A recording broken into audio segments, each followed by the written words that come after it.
Oh, hi, Mark.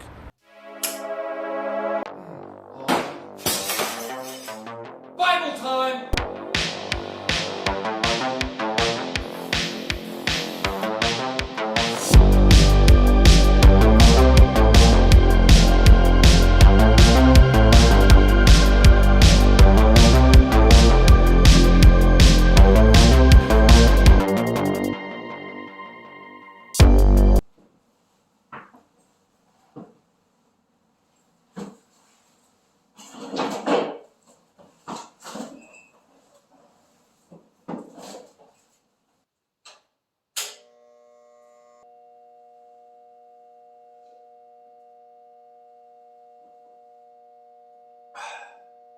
Hello, and welcome to the Sunday It's Bible Time. I'm very excited to be here. Today, we're going to be reading Job 35 through 40. What time is it? It's Bible time, to where I read from the Bible, as well as talk about things I like and the Bible. Welcome to It's Bible Time, where I read from it, as well as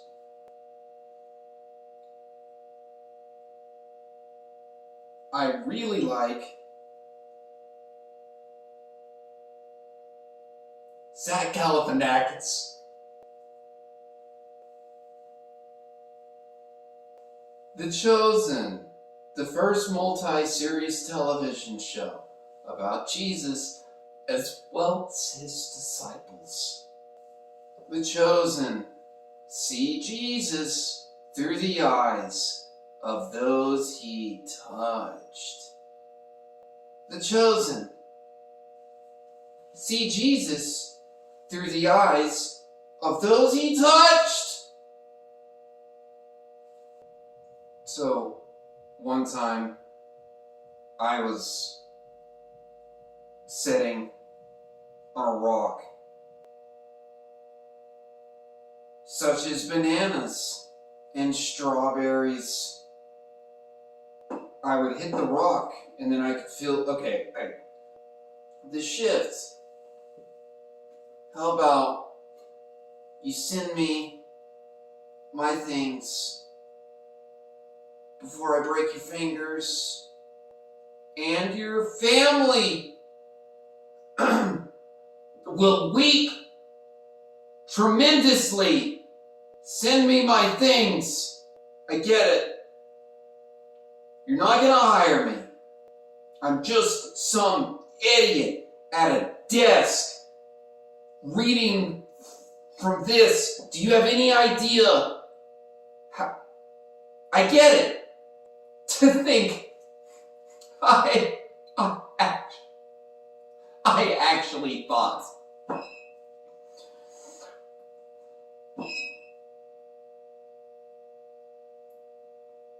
you would be so stupid. Oh, look at me, a man at a desk, thinking he could be in a movie.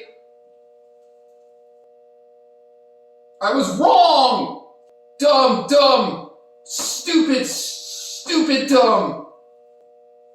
And to think that I ever had a shot with Matthew, I mean Mary, I mean Molly. Oh, look at me!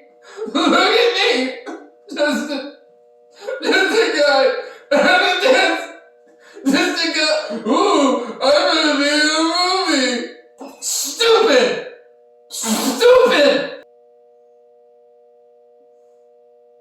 To think I am hurt.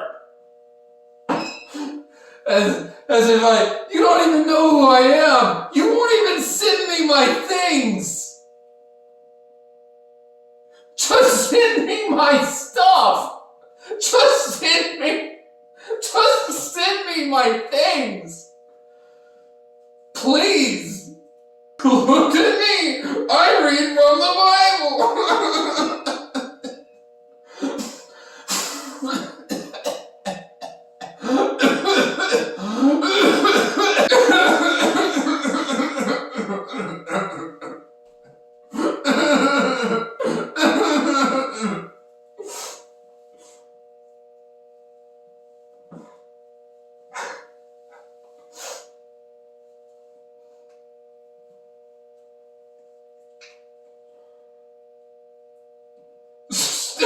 Stupid. I am swimming in beanies. There's no reason anybody needs that many beanies. There's so many.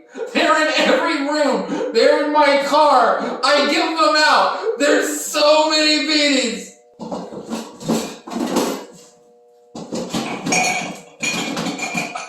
Just so many cups. Trey Clarkson Band. I contain TCB.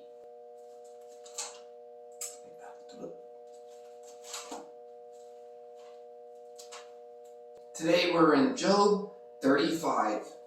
Then Elihu said, "Do you think this is just? You say, I am in the right, not God. Yet you ask him, what profit is it to me? What do I gain by not sinning?" I would like to reply to you and to your friends with you. Look up at the heavens and see. Gaze at the clouds so high above you. If you sin, how does that affect him? If your sins are many, what does that do to him? If you are righteous, what do you give to him? Or what does he receive from your hand? Your wickedness only affects humans like yourself, and your righteousness only other people. People cry out under a load of oppression. They plead for relief from the arm of the powerful. But no one says, "Where is God, my Maker, who gives songs in the night? Who teaches us more than he teaches the beasts of earth? Who makes us wiser than the birds in the sky?" He does not answer when people cry out because of the arrogance of the wicked. Indeed, God does not listen to their empty pleas. The Almighty pays no attention to it. How much less then will he listen when you say that you don't see him, that your case is before him, and you must wait on him? And further, that his anger never punishes, and that he does not take the least notice of wickedness. So, Job opens his mouth with empty talk, without knowledge. He multiplies words. Elihu continues. 36. Bear with me a little longer, and I will show you that there is more to be said in God's behalf. I get my knowledge from afar, and I will ascribe justice to my Maker. Be assured that my words are not false. One who has perfect knowledge is with you. God is mighty, but despises no one. He is mighty and firm in his purpose. He does not keep the wicked alive, but gives the afflicted their rights. He does not take his eyes off the righteous. He enthrones them with kings. He exalts them forever. But if people are bound in chains, held fast by cords of affliction, he tells them that they have done that they have sinned arrogantly. He makes them listen to correction and commands them to repent of their evil. If they obey and serve him, they will spend the rest of their days in prosperity and in years in contentment. But if they do not listen, they will perish by the sword and die without knowledge. The godless in heart harbor resentment, even when he fetters them. They do not cry for help. They die in their youth among male prostitutes of their shrines. But those who suffer, he delivers in their suffering. He speaks to them in their affliction. He is wooing you from the jaws of distress to the spacious place free from restriction, to the comfort of your table laden with choice food. But now you are laden with judgment. Do the wicked. Judgment and justice have taken hold of you. Be careful that no one entices you by riches. Do not let a large bribe turn you aside. Would your wealth, or even all of your mighty efforts, sustain you, so you would not be in distress? Do not long for the night to drag people away from their homes.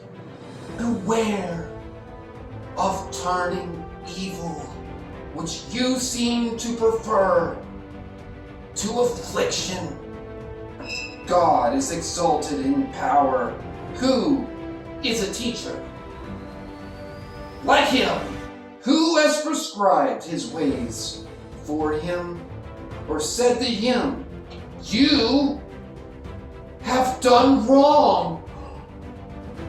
Remember to extol his work, which people have praised in song. All humanity has seen it.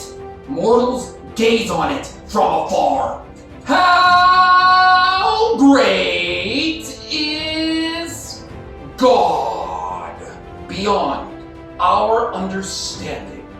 The number of his years is past finding out.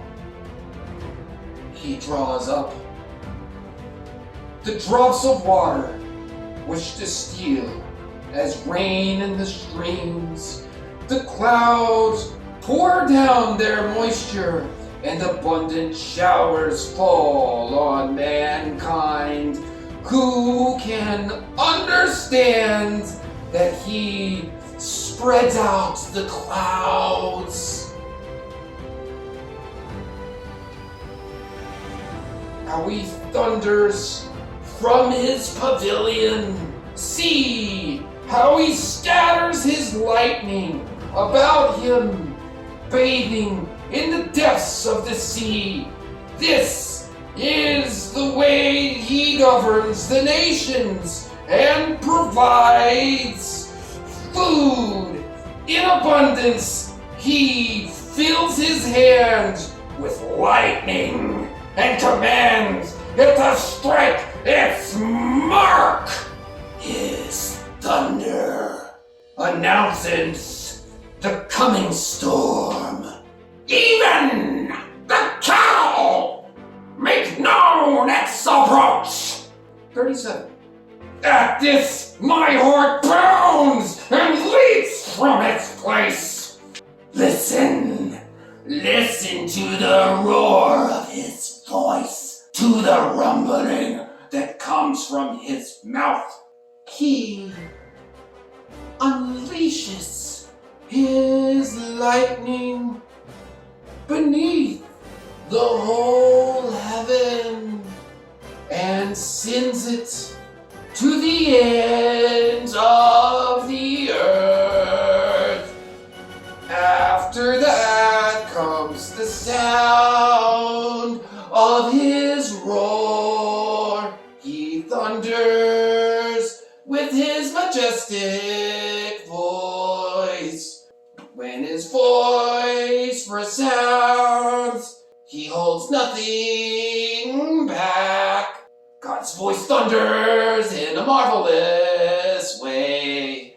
He does great things beyond our understanding. He says it to the snow fall on the earth, and to the rain shower be a mighty downpour, so that everyone he leads has made may know his work.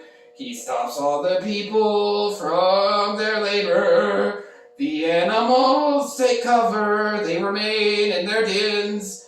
The tempest comes out from its chamber, the cold from the driving place.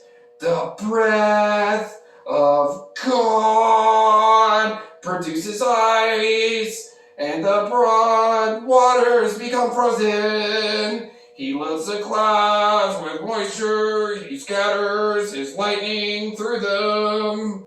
At his direction, they swirl around over the face of the whole earth to do whatever he commands them. He brings out the clouds to punish people, or to water his earth and to show his love. Listen to this, Job. Just stop and consider God's wonders. Do you know how God controls the clouds and makes his lightning flash? Do you know how the clouds hang poised? The wonders of him who has perfect knowledge. You who swelter in your clothes when the land lies hushed over the south wind. Can you join him in spreading out the skies? Art is a mirror of cast bronze. Tell us what we should say to him. We cannot draw up our case because of our darkness.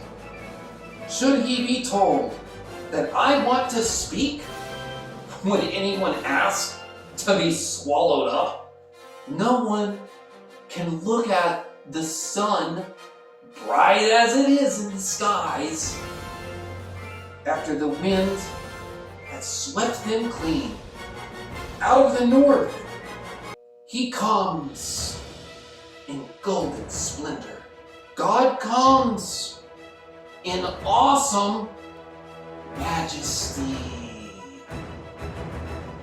The Almighty is beyond our reach and exalted in power. In his justice and righteousness,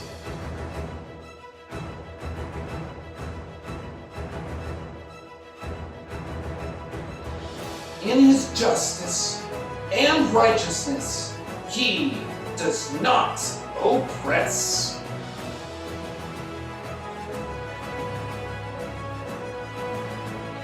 Therefore, people revere him.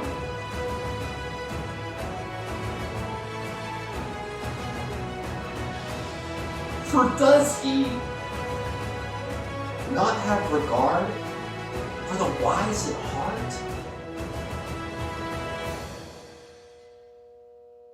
Hey, who is this that obscures my plans without words of knowledge? Brace yourself. Like a man, I will question you, and you shall answer me.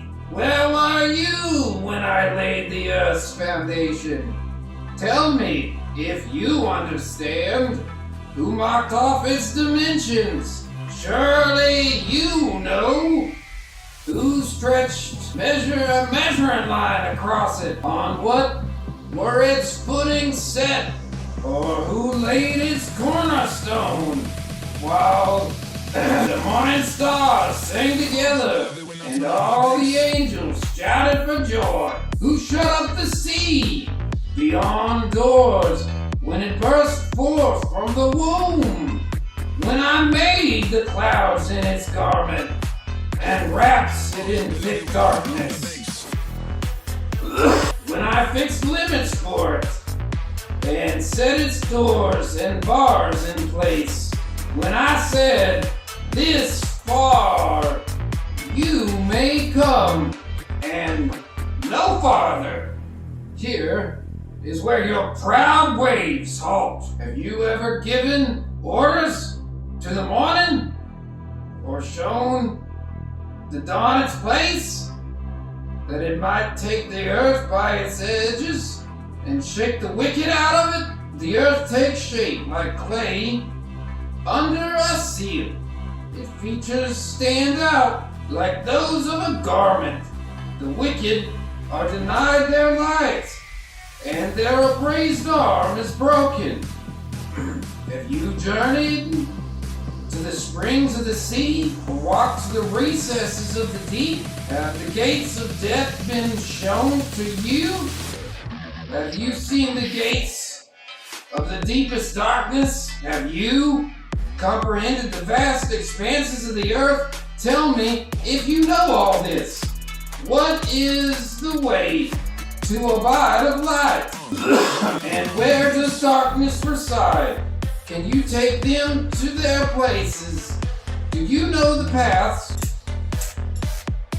of their dwellings? Surely you know, for you were already born. You have lived so many years. When the waters become hard as stone, when the surface of the deep is frozen, can you bind the chains of the Pleiades? Can you loosen Orion's belt? Can you bring forth the constellations of their seasons, or lead out the bear with its cubs? Do you even know the laws of the heavens? Can you set up God's domain over the earth? Can you raise your voice to the clouds and cover yourself with a flood of water? Do you send the lightning bolts on their way, or do you they report to you?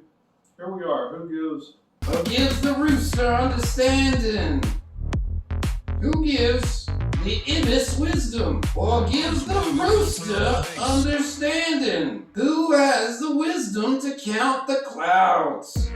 Who can tip over the water jars of the heavens?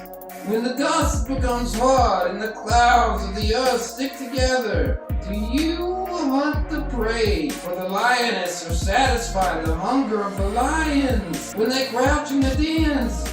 The lion wait in the thicket, who provides food for the raven, and when its young cry out to God and wonder for lack of food. Do you know when the mountain goats gave birth? Do you watch when the doe bears are found? Do you count the mouths till they bear? Do you know the time they give birth? They crouch down and bring forth their young. The labor pains are ended. The young thrive and grow strong in the wilds, and leave and do not return. Who let the wild donkey go free? who untied its ropes. I gave in the wasteland as its home the salt flats, as its habitat. Who laughs at the commotion in the towns? It does not hear a driver's shout. He rages in the hills for its pasture, and searches for any green thing. The wild ox consent to serve you. Will it stay by your manger at night? Can you hold it to the furrow with a harness? Will it till the valleys behind you? Will you rely on it for its great strength? Will you leave your heavy work to it? Can you trust it to haul in your grain and bring it to your threshing floor? The wings of an ostrich flap joyfully, though they cannot compare to the wings and feathers of the stork. She lays her eggs on the ground and lets them warm in the sand, unmindful that a foot may crush them, that some wild animal may trample them. She treats her young harshly, as if they were not hers. She cares not that her labor was in vain.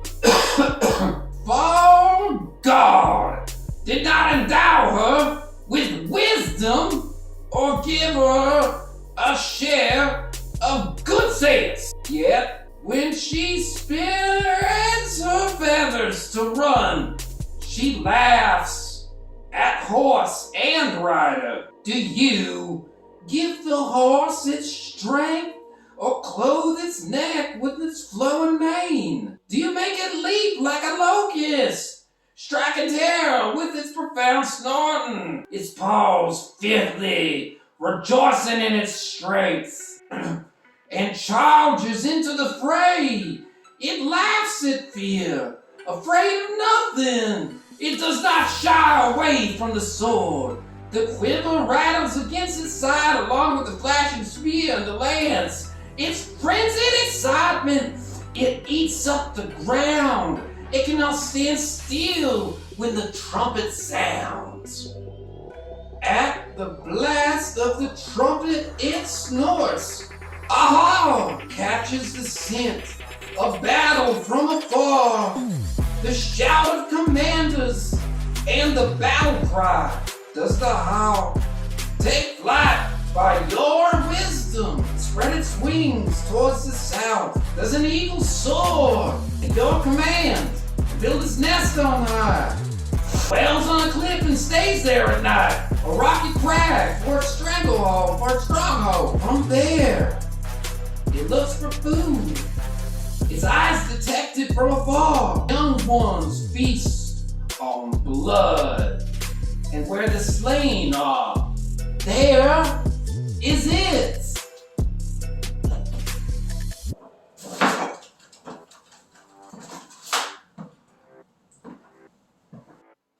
After I finished filming this, as soon as I got done, I looked at my phone and I see that they casted Kevin, which I wasn't the only one thinking.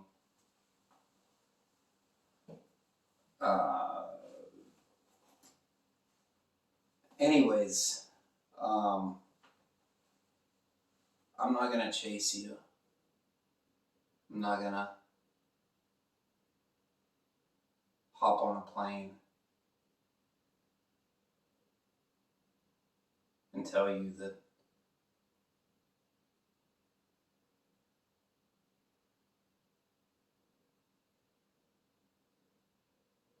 why would I do that? It's like, hey, if your wife marries someone else,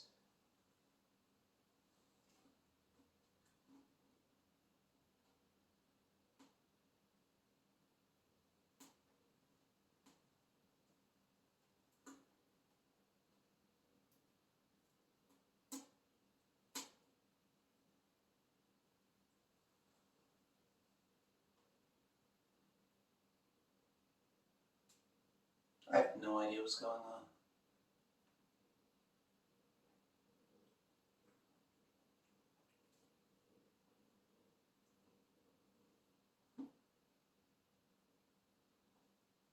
So yeah, I guess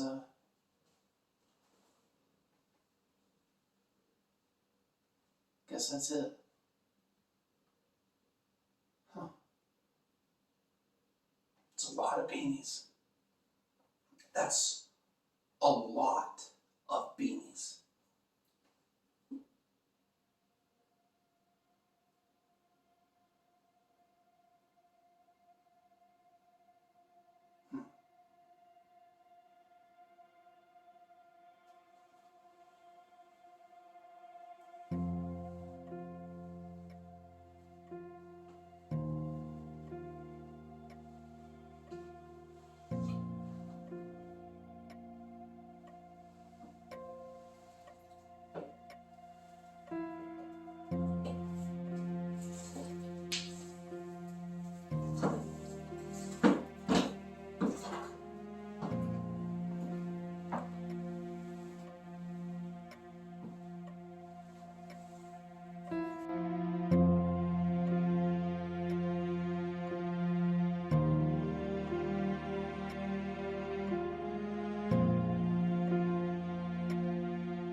Videos and put on social media. That's you, but I don't, oh.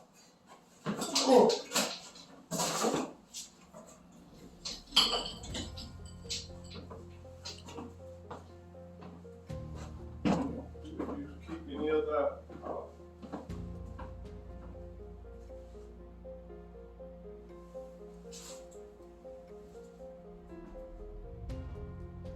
You did the us thing.